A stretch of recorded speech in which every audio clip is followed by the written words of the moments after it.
ആകാശവാണി.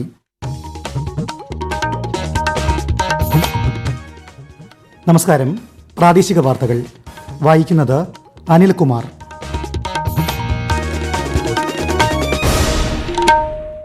പ്രധാന വാർത്തകൾ.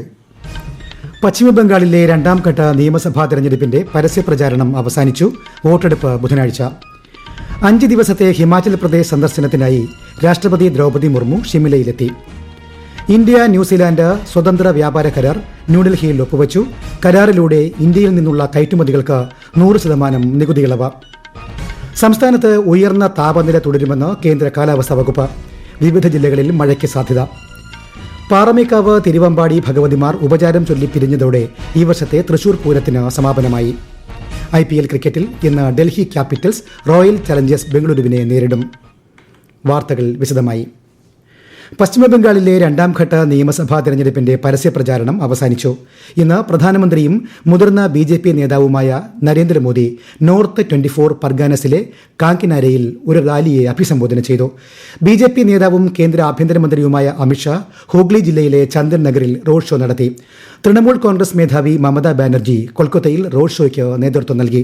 Party general secretary Abhishek Banerjee ഹുഗ്ലിയിലെ അരംബാഗിൽ റാലിയെ അഭിസംബോധന ചെയ്തു. 7 ജില്ലകളിലെ 142 മണ്ഡലങ്ങളിൽ ഈ മാസം 29-നാണ് വോട്ടെടുപ്പ്. 5 ദിവസത്തെ ഹിമാചൽ പ്രദേശ് സന്ദർശനത്തിനായി രാഷ്ട്രപതി ദ്രൗപദി മുർമു ഷിംലയിലെത്തി. വിമാനത്താവളത്തിൽ ഗവർണർ കവിന്ദർ ഗുപ്ത, മുഖ്യമന്ത്രി സുഖ്വീന്ദർ സിംഗ് സുഖു എന്നിവർ ചേർന്ന് രാഷ്ട്രപതിയെ സ്വീകരിച്ചു. നാളെ ഷിംലയിലെ ലോക് ഭവനിൽ ഗവർണർ ഒരുക്കുന്ന വിരുന്നിൽ പങ്കെടുക്കുന്ന ശ്രീമതി മുർമു അടൽ ടണൽ സന്ദർശിക്കും. ബോർഡർ റോഡ്സ് ഓർഗനൈസേഷൻ ഉദ്യോഗസ്ഥരുമായും സംവദിക്കും. പാലംപൂരിൽ ഹിമാചൽ പ്രദേശ് കൃഷി വിശ്വവിദ്യാലയത്തിന്റെ ബിരുദദാന ചടങ്ങിൽ രാഷ്ട്രപതി മുഖ്യാതിഥിയാകും. 2 ദിവസത്തെ സന്ദർശനത്തിനായി സിക്കിമിലെത്തിയ പ്രധാനമന്ത്രി നരേന്ദ്രമോദി ഗാംഗ്ടോക്കിൽ മുഖ്യമന്ത്രി പ്രേം സിംഗ് തമാങ് ഗോലയ്ക്കൊപ്പം റോഡ് ഷോയിൽ പങ്കെടുത്തു. ഗഞ്ചുദ്വാർ മുതൽ ലോക് ഭവൻ വരെയുള്ള പാതയിൽ പരമ്പരാഗത വസ്ത്രങ്ങൾ ധരിച്ച് അണിനിരന്ന ആയിരക്കണക്കിന് ആളുകളെ പ്രധാനമന്ത്രി അഭിവാദ്യം ചെയ്തു. നാളെ പാൽജോർ സ്റ്റേഡിയത്തിൽ നടക്കുന്ന സിക്കിമിന്റെ 50ാം സംസ്ഥാന രൂപീകരണ വാർഷികാഘോഷത്തിന്റെ സമാപന ചടങ്ങിൽ അദ്ദേഹം പങ്കെടുക്കും.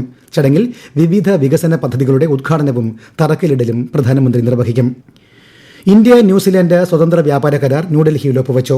കേന്ദ്ര വാണിജ്യ വ്യവസായ മന്ത്രി പീയൂഷ് ഗോയൽ, ന്യൂസിലൻഡ് വ്യാപാര നിക്ഷേപ മന്ത്രി ടോഡ് മക്ലെ എന്നിവരുടെ അധ്യക്ഷതയിലായിരുന്നു കരാർ ഒപ്പുവച്ചത്. കരാർ പ്രകാരം ഇന്ത്യയിൽ നിന്നുള്ള എല്ലാ കയറ്റുമതികൾക്കും 100% നികുതി രഹിത പ്രവേശനം ലഭിക്കും.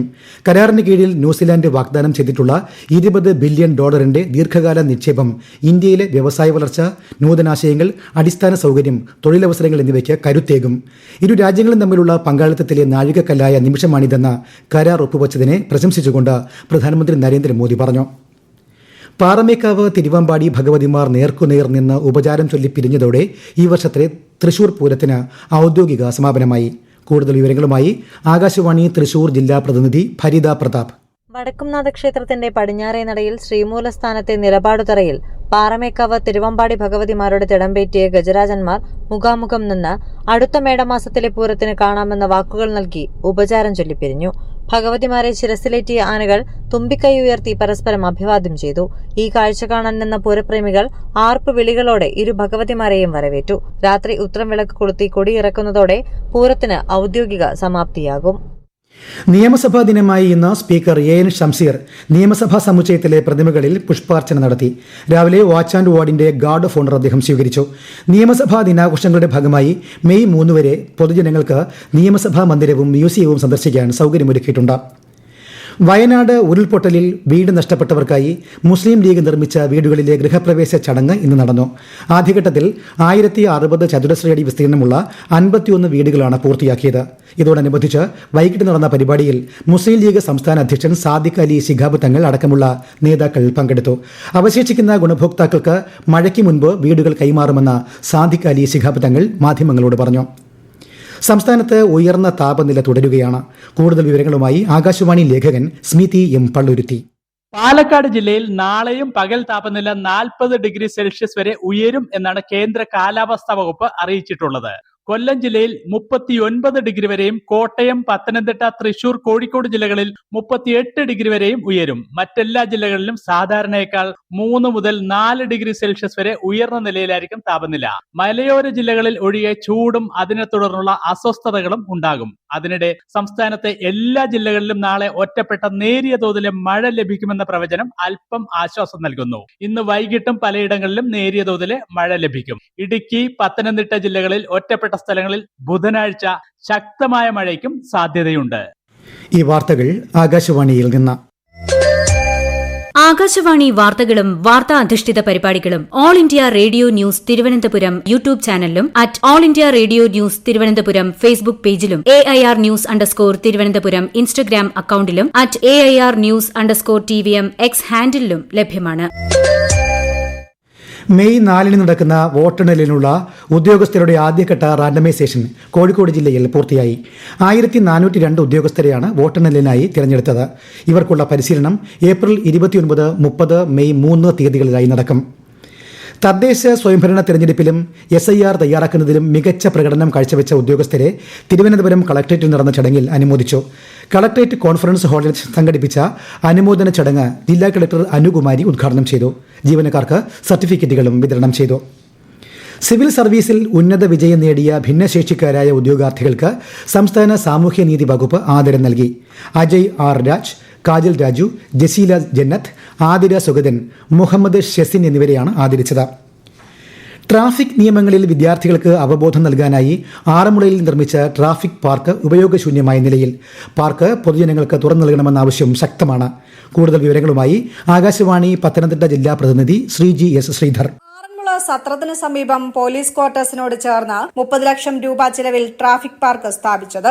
സംസ്ഥാനത്തെ തന്നെ രണ്ടാമത്തെ ട്രാഫിക് പാർക്കാണ് കാടുപിടിച്ച് ഇഴജന്തുക്കളുടെയും പന്നി ഉൾപ്പെടെയുള്ള കാട്ടുമൃഗങ്ങളുടെയും ആവാസ കേന്ദ്രമായി മാറിയിട്ടുള്ളത്. ട്രാഫിക് സിഗ്നലുകൾ, വിവിധ എംബ്ലങ്ങൾ, ദിശാസൂചിക ബോർഡുകൾ, ബോധവൽക്കരണ ഉപകരണങ്ങൾ എന്നിവ മാത്രമല്ല പാർക്കിൽ ഗതാഗത നിയമങ്ങളെപ്പറ്റി വിശദീകരിക്കാൻ ഒരു ഗൈഡിനെയും ഏർപ്പെടുത്തിയിരുന്നു. ആറന്മുള പോലീസ് സ്റ്റേഷൻ പുതിയ കെട്ടിടത്തിലേക്ക് മാറിയതോടെ തീർത്തും ഈ കെട്ടിടങ്ങളും പാർക്കും കാടുമൂടി നശിക്കുകയായിരുന്നു. തൃശൂർ മുണ്ടത്തിക്കോട് വെടിക്കെട്ട് അപകടത്തിൽ പരിക്കേറ്റ് ചികിത്സയിലായിരുന്ന ഒരാൾ കൂടി മരിച്ചു. വടക്കാഞ്ചേരി കുണ്ടന്നൂർ സ്വദേശി രാകേഷാണ് മരിച്ചത്. ഇതോടെ അപകടത്തിൽ മരിച്ചവരുടെ എണ്ണം 17ആയി. ഇടുക്കി നെടുങ്കണ്ടത്ത് വയോധികയായ അമ്മയെയും മകനെയും കൊലപ്പെടുത്തി വീടിന് സമീപം കുഴിച്ചിട്ട നിലയിൽ കണ്ടെത്തി. പൊന്നുട്ടയിൽ മേരിക്കുട്ടി, മകൻ റെജി എന്നിവരാണ് കൊല്ലപ്പെട്ടത്. ഇവരെ കാണാനില്ലെന്ന പരാതിയെ തുടർന്ന് നെടുങ്കണ്ടം പോലീസ് നടത്തിയ പരിശോധനയിലാണ് വീടിന് സമീപത്തെ കൃഷിയിടത്തിൽ അഴുകിയ നിലയിൽ മൃതദേഹങ്ങൾ കണ്ടെത്തിയത്. മൃതദേഹങ്ങൾ പോസ്റ്റ്മോർട്ടത്തിനായി ഇടുക്കി മെഡിക്കൽ കോളേജിലേക്ക് മാറ്റി. കാഞ്ഞങ്ങാട് വെസ്റ്റ് എളേരിക്കടുത്ത് 4.5 വയസ്സുകാരിക്ക് പാമ്പിന്റെ കടിയേറ്റു. എളേരിത്തട്ട് കുറുവാട്ടെ ശരത് അജിത ദമ്പതികളുടെ മകൾ ഇർദു ചന്ദ്രയ്ക്കാണ് പാമ്പിന്റെ കടിയേറ്റത്. കുട്ടി കണ്ണൂർ പരിയാരം സർക്കാർ മെഡിക്കൽ കോളേജിൽ തീവ്ര പരിചരണ വിഭാഗത്തിൽ ചികിത്സയിലാണ്. സൗജന്യ ലാപ്ടോപ്പുകൾ വാഗ്ദാനം ചെയ്തുകൊണ്ട് സാമൂഹ്യ മാധ്യമത്തിൽ പ്രചരിക്കുന്ന സന്ദേശങ്ങൾ വ്യാജമാണെന്ന് കേന്ദ്ര സർക്കാർ വ്യക്തമാക്കി. കേന്ദ്ര സർക്കാർ ഇത്തരമൊരു പദ്ധതി പ്രഖ്യാപിച്ചിട്ടില്ലെന്നും ഇത്തരം സന്ദേശങ്ങൾ തള്ളിക്കളയണമെന്നും പ്രസ് ഇൻഫർമേഷൻ ബ്യൂറോയുടെ വസ്തുതാ പരിശോധനാ വിഭാഗം അറിയിച്ചു. IPL ക്രിക്കറ്റിൽ ഇന്ന് ഡൽഹി ക്യാപിറ്റൽസ് റോയൽ ചലഞ്ചേഴ്സ് ബംഗളൂരുവിനെ നേരിടും. രാത്രി 7:30 ഡൽഹിയിലാണ് മത്സരം. കെയ്റോയിൽ നടന്ന ISSF ഷൂട്ടിംഗ് ജൂനിയർ ലോകകപ്പിൽ 16 മെഡലുകളുമായി ഇന്ത്യ 1ാം സ്ഥാനത്തെത്തി. 5 സ്വർണവും 6 വെള്ളിയും 5 വെങ്കലവും ഉൾപ്പെടെയാണ് ഇന്ത്യ ഈ നേട്ടം കൈവരിച്ചത്. കേന്ദ്ര വിദ്യാഭ്യാസ മന്ത്രാലയത്തിന്റെ സഹകരണത്തോടെ കേരള ഹിന്ദി പ്രചാരസഭ നടത്തിവരുന്ന Hindi type writing, Hindi short hand എന്നീ കോഴ്സുകളുടെ പരീക്ഷകൾ മെയ് 29, 30 തീയതികളിൽ വിവിധ കേന്ദ്രങ്ങളിൽ വച്ച് നടക്കും. അപേക്ഷകൾ മെയ് 10-നകം സഭാ കാര്യാലയത്തിൽ ലഭിക്കണം. തിരുവനന്തപുരം സെന്റർ ഫോർ മാനേജ്മെന്റ് ഡെവലപ്മെന്റിന്റെ ആഭിമുഖ്യത്തിൽ പശ്ചിമേഷ്യയിൽ നിലനിൽക്കുന്ന സംഘർഷം സംബന്ധിച്ച് സംവാദം സംഘടിപ്പിക്കും. CMDയുടെ പ്രതിമാസ പ്രഭാഷണ പരമ്പരയുടെ ഭാഗമായി ഈ മാസം 29-ന് വൈകിട്ട് 5 മണിക്ക് തൈക്കാടുള്ള CMD സിൽവർ ജൂബിലി ഹാളിലാണ് പരിപാടി. ഓൺലൈനിലൂടെയോ നേരിട്ടോ രജിസ്റ്റർ ചെയ്ത് പരിപാടിയിൽ പങ്കെടുക്കാവുന്നതാണ്. പ്രധാന വാർത്തകൾ വീണ്ടും. പശ്ചിമബംഗാളിലെ 2ാം ഘട്ട നിയമസഭാ തെരഞ്ഞെടുപ്പിന്റെ പരസ്യപ്രചാരണം അവസാനിച്ചു. വോട്ടെടുപ്പ് ബുധനാഴ്ച.